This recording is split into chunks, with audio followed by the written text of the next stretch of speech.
আজকে আপনাদেরকে বাবুর্চিদের সিক্রেট মশলা দিয়ে মুরগি ভুনা রান্না করে দেখাবো। অনেকেই বলেন, ভাই, ঘরে এত সুস্বাদু করে রান্না করার পরেও রেস্টুরেন্টের মতো ফ্লেভার কেন পাওয়া যায় না? কারণ বড় বড় রেস্টুরেন্টে বাবুর্চিরা তাদের রান্নায় এমন কিছু সিক্রেট মশলা উপকরণ ব্যবহার করেন, যা তাদের রান্নার স্বাদ ও ঘ্রাণকে করে তোলে অতুলনীয়। তেমনই একটি সিক্রেট মশলা দিয়ে আজকে মুরগি ভুনা রান্না করে দেখাবো, যা রেস্টুরেন্টের নামি দামি বাবুর্চিদের তত্ত্বাবধানে 25টিরও বেশি উপকরণ দিয়ে সযত্নে তৈরি করা হয়েছে। অভিজাত খাবারের এই অভিজাত গরম মশলা, যা যে কোনো খাবারের স্বাদকে বাড়িয়ে তুলবে। তো রেস্টুরেন্ট স্টাইলে মুরগি ভুনা রান্না করার জন্য শুরুতেই আমরা পরিমাণ মতো অভিজাত খাবারের কাঠের ঘানি সরিষার তেল নিয়ে নিব। মনে রাখবেন, সরিষার তেল পরিমাণে অল্প ব্যবহার করবেন। এরপরই পরিমাণ মতো আমরা পেঁয়াজ কুচি নিয়ে নিব। এরপরে পরিমাণ মতো আমরা আদা বাটা নিয়ে নিব, রসুন বাটা নিয়ে নিব এবং পরিমাণ মতো হলুদ গুঁড়ো এবং মরিচের গুঁড়ো ব্যবহার করব। তো শুরুতেই তেল ঢালার পরে হালকা যখন তেলটি গরম হবে, সাথে সাথে আমরা পেঁয়াজ কুচিটি দিয়ে দিব। পেঁয়াজটি হালকা নেড়ে চেড়ে যখন পেঁয়াজ হালকা একটু ছেড়ে দিবে, তো সাথে সাথে কিন্তু আমরা আদা বাটা দিয়ে দিব, রসুন বাটা দিয়ে দিব এবং পরিমাণ মতো হলদে গুঁড়ো এবং মরিচের গুঁড়ো দিয়ে দিব। সাথে অভিজাত খাবারের অভিজাত গরম মশলা পরিমাণে মাত্র 1 চামচ ব্যবহার করব। এতেই কিন্তু খাবারের ফ্লেভার পরিবর্তন করে ফেলবে। আমরা বলছি এটি সিক্রেট মশলা।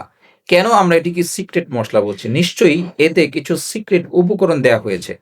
আমরা ভিডিওর শেষে আমরা বলে দিব সেই উপকরণগুলো কি, আপনাদের কাছে আমরা শেয়ার করব। এজন্য আপনারা ভিডিওটি শেষ পর্যন্ত দেখবেন। সবকিছু ঠিকঠাক দিয়ে এই পেঁয়াজটিকে খুব ভালোভাবে নাড়াচাড়া করতে হবে। মনে রাখবেন, নিচে যাতে লেগে না যায়, এর জন্য হালকা আঁচে আপনারা নাড়াচাড়া করতে থাকবেন। যখন দেখবেন খুব ভালোভাবে মশলাগুলো ব্লেন্ড হয়ে গিয়েছে, তো এরপর কিন্তু গোশতগুলো দিয়ে দিব।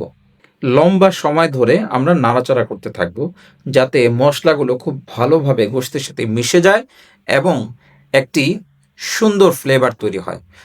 গোশতটি ভালোভাবে কষানো হয়ে গেলে হালকা পানি দিয়ে, পরিমাণ মতো পানি দিয়ে আমরা এটাকে কিছুক্ষণ ঢেকে রাখবো।